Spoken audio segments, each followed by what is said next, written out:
Thank you so much. Well, I just happened to be in the neighborhood, so I thought I would crash this party. This is my hometown, so I hope that Rahm has been as good of a host as he was a chief of staff and as good as he has been a mayor. Thank you, Rahm, for your outstanding leadership. Give him a big round of applause.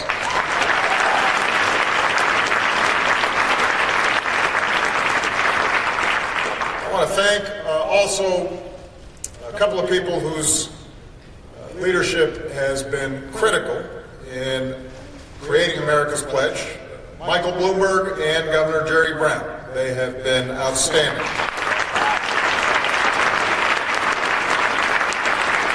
They have been working on climate change issues for a long time, and they continue to show the kind of leadership that is needed at the moment. But most of all, the reason I'm here is mainly just to say thank you to all of you. I am always pleased to be around mayors. There's something about all of you that requires you to actually work and not just talk. People expect you to perform. You have to shovel snow, and you have to make sure the garbage is being picked up. And people ask, how come there's a pothole in front of my house? And so there is a concreteness to your work and a practical mindset that arises because of the constant daily interactions that you have with your constituents that transcends ideology and that allows when mayors get together to think in very practical terms about how do we get stuff done. And that mindset, a mindset that isn't arguing politics, but rather is grounded in facts and actual events and impacts on people, that mindset is exactly what is needed at the moment when we think about climate change. As we speak, Miami already floods on sunny days. Western cities across North America are dealing with longer and harsher wildfire seasons. A conveyor belt of some of the strongest hurricanes on record this summer smashed into Houston and Florida and Puerto Rico, and more than 2 months later they're still struggling to recover. And all of this is happening while global carbon emissions and global temperatures are still on the rise. 2015 was the warmest year on record until 2016 became the warmest on record. And what that tells us is that climate is changing faster than our efforts to address it. And that's why I made climate change a priority when I was president. It's not because I didn't have other things to do. It wasn't because of some ideological notions about the environment. It was a very practical understanding based on the science that if we did not get this issue right, then just about every other issue was going to be adversely affected. If you were concerned about national security, then you needed to worry about the potential effects of climate change on creating huge new surges of migrants, the potential conflict that arises if you have consistent drought, or people unable to feed themselves. If you were concerned about economic development and GDP, you had to take a look at the extraordinary losses that would accumulate as temperatures got higher. There was no aspect of policy that we were concerned about that was not touched profoundly by this issue, which is the reason why it wasn't just the EPA that was concerned about it. The Pentagon and our Joint Chiefs of Staff were concerned about it. And we took action. During the course of my presidency, we more than doubled production of clean energy like wind and solar. We set the first ever national standards to limit the amount of carbon pollution that power plants can dump in the air that our kids breathe. We changed the way that we consume energy, from the cars and trucks that we drive to the homes and businesses where we live and where we work. And we met resistance at every step of the way. And there were skeptics who said that these actions would kill jobs and depress growth. And instead, as we took these actions, we saw the U.S. economy grow consistently. We saw the longest streak of job creation in American history by far, a streak that still continues, by the way. Thanks, Obama.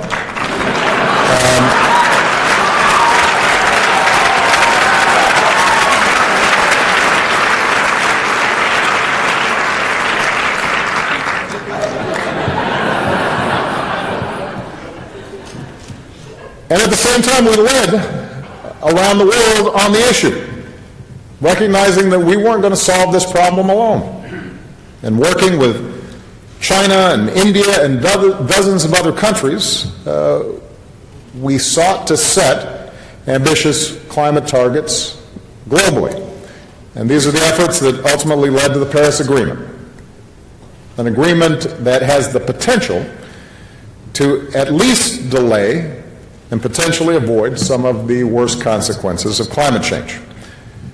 Now, obviously, we're in an unusual time where the United States is now the only nation on earth that does not belong to the Paris Agreement, and that's a difficult position to defend.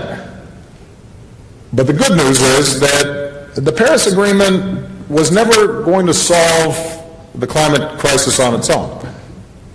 It was going to be up to all of us.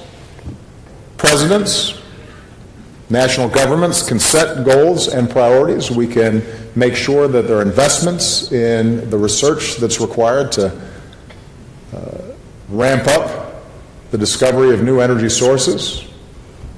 We have the ability to set standards around which markets can respond and create incentives for the kinds of actions that are taken, but ultimately the work is done on the ground. Ultimately, the work is up to each of us, wherever we have some impact, wherever we have some influence. And that's why America's pledge on climate is so important. It's about more than living up to our responsibilities on the world stage. It's about keeping our word on the world stage. And cities and states and businesses and universities and nonprofits have emerged as the new face of American leadership on climate change. So,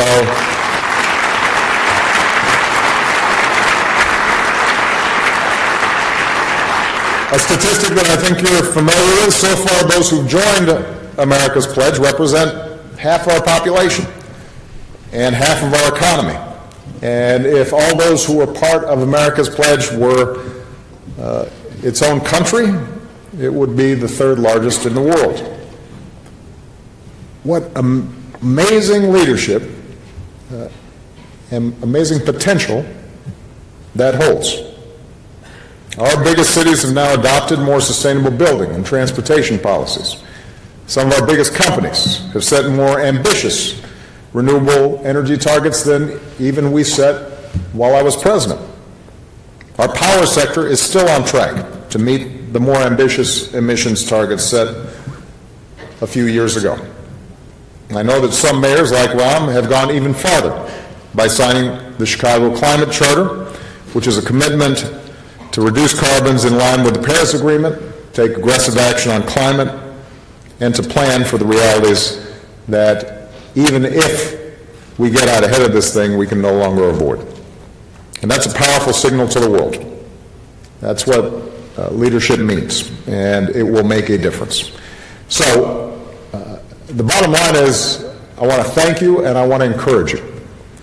Sheltering future generations from the ravages of climate change should be something of an obsession for us. And Americans should make it a prerequisite for the vote of anybody in elected office that they're paying attention to it. We live at a time where everything is contested. And so often, because of the splintering of our media, it is possible to only occupy a world in which the facts that come in conform to your pre-existing conceptions. And that's a challenge, particularly for democracies, because democracy is premised on the idea that we can disagree, but there is a objective reality out there. There are certain facts that are not subject to opinion and debate. And we may disagree on how we can solve a problem, but at least we can agree that there is a problem. And in this environment right now, I think it's easy sometimes to feel discouraged and to feel as if people are talking past each other. But this is where the particular talents of mayors come in. Because, first of all, you're used to dealing with folks who can sometimes be unreasonable. But second of all, as I said at the beginning, you're accustomed, regardless of your party, regardless of how you came to occupy the office, you're accustomed to having to deal with the realities that are in front of you, and to take action, not just talk about it. And people will hold you accountable and expect that you're actually going to perform. And there's no place in which that's going to be more important than on this generational issue. Ram and I were talking before we came out, and we have children who aren't so young anymore. They're entering into young adulthood. And we're both getting to the age, although we like to think that we're still fit and haven't slipped, where you become aware of your mortality. And the thing that you want to make sure of, the thing that is more important now than anything else, in a way that wasn't true even 15 or 20 or 30 years ago when you thought you had forever, the thing you want to make sure of is that your kids and their kids are going to be okay. And the one thing that might make it not okay for them is this. We can't protect our children or our grandkids from heartbreak or mistakes or the vicissitudes of life. They're going to have their own challenges and their own struggles, and as long as we're around, we want to help them when we can, but we know that's going to happen. That's the nature of human fate. But this is something we can do something about. And I'm hoping that as a consequence of you seeing meaningful impacts in your own cities and you realizing that you're part of a broader movement, that inspires you to bolder and bolder work. And that in turn, I think, can inspire a country. And that will inspire the world. So thank you very much for your outstanding work. God bless you. Appreciate it, everybody. Thank you.